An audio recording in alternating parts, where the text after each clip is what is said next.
You are listening to Practical and Woo by Mindset and Manifest. My name is Eden, and I invite you to embark on a journey with me to explore the practical and spiritual edges of the unknown for the purpose of allowing you to embody and empower yourself uniquely as you are and to intentionally create and live a life of freedom and fulfillment. Each week, I am going to discuss topics such as energetics, reality creation, manifestation, astrology, tarot, and more to help empower you to live beyond perceived limitations and to practically design your life so it feels like absolute magic every step of the way. Let's dive in. Well, hello, brilliant soul.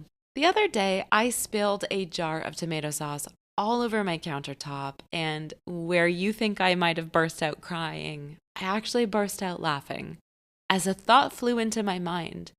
Well, it's sort of like confetti, isn't it? And then it struck me. Confetti is messy, so why don't we just celebrate all of our messes? If we have to clean it up, we might as well celebrate it first. And that is the thought we're going to unpack today. Mess is something that has so many faces to it. It's the space between confusion and clarity.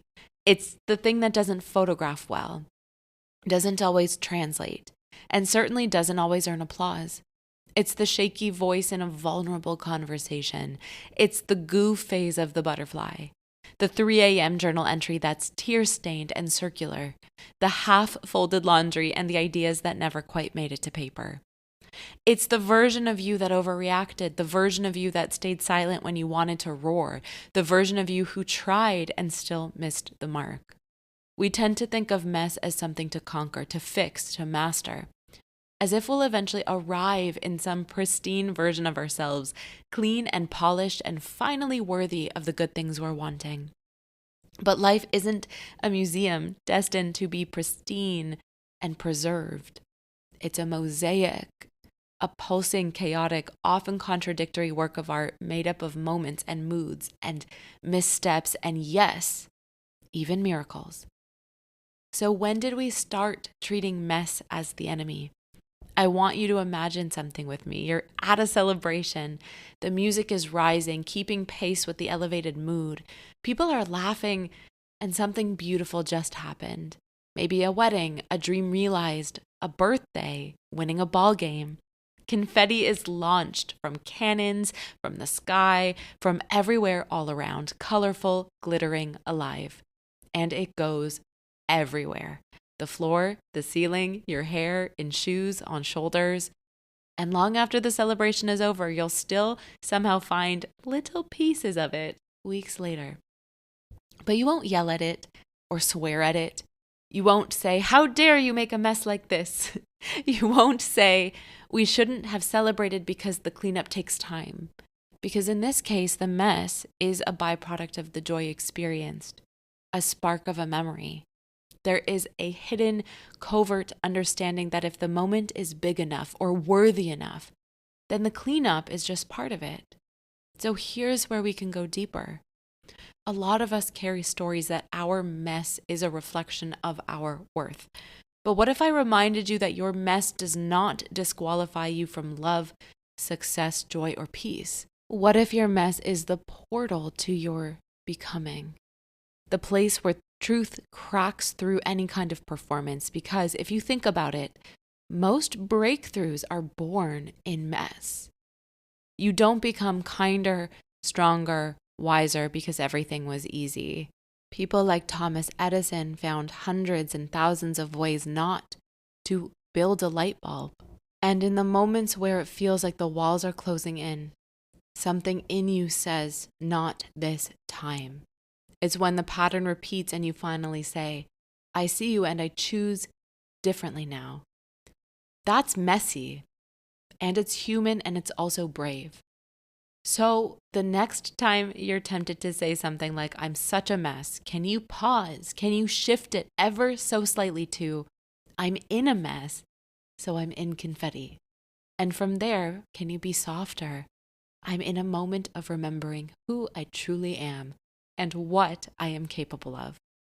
Have you ever thought about how we celebrate a baby's first cry? We cheer when they scream. We say it's a sign of vitality and of aliveness. But then somewhere along the way, we start handing out gold stars for being composed. And when we cry, we apologize, we hide, we shut down our hearts because we fear being seen as fragile. But what if we brought that same celebratory lens to our own emotional aliveness? What if we met ourselves in the mess the way we meet a newborn in their wailing? Not with shame, but with reverence, with celebration. Because your tears are not failures, they're teachers. They are not inconvenient. They're invitations to feel, to process, to clear, to soften, to celebrate your capacity to stay with yourself even when things aren't pretty on the surface. Now, with this growing concept in bloom, I want to speak to something here that might feel a little tender. To consider the times when you felt like you were the mess, rather than just in it. A time maybe you snapped, or ghosted someone, or avoided, or lied, or hurt someone because you were too deep in your own pain to see clearly. How do we celebrate that mess? The answer isn't found in bypassing or pretending that it did not happen. It's in choosing to see that even there, even in the ache and guilt and shame, your mess was a chapter. It's not the full book. Your mistake wasn't proof that you're broken. It's proof that you were trying to meet a need with the tools that you had at the time. And yes, maybe those tools were rusty. And yes, maybe they hurt people, including yourself. But now that you see it, you can choose differently. And that shift, that growth, is worth celebrating. Because when confetti hits the floor, no one tries to piece it back together and make it whole. They let it stay where it landed. They remember what it symbolized, and they clean it up when it's time. I want to offer you a framework to start celebrating all of your messes. The first step is to name the truth of the confetti-esque experience that you're having, rooting into the lens in which you choose to see yourself through, recognizing that if you're in the messy middle, then something profound must be unraveling for you, whether a lesson or a blessing. Next, instead of rushing to clean up the mess, sit with it and notice it from playful curiosity. Ask yourself, what might this be trying to tell me or teach me? Now let the confetti fall, surrender to its mastery, and from here you become able to alchemize your mess into magic. When you think about it, some of your messiest moments were the very moments that were able to help you connect with or understand someone else and their experience more deeply. Find the beauty in that possibility. And remember, even confetti is messy. So why not celebrate it all? Before I let you go, I want to leave you with this image. Imagine a future version of you, maybe 3 years from now, maybe 30. They're standing in their fullest light, steady, radiant, and whole.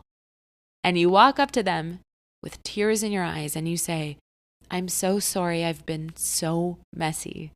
And they smile at you. They take your hands and they say, "That mess, that was the secret celebration of your becoming. Every scattered piece of it. Thank you for not hiding away from it. Thank you for showing up anyway." So wherever you are, whatever mess you're finding yourself in, whatever mess may be falling all around you, it is my wish for you to remember that you are not your mess, but your mess is a message. And that message is reminding you that you are living, you are learning, you are rising. And that, my brilliant soul, is worth celebrating. Until next time.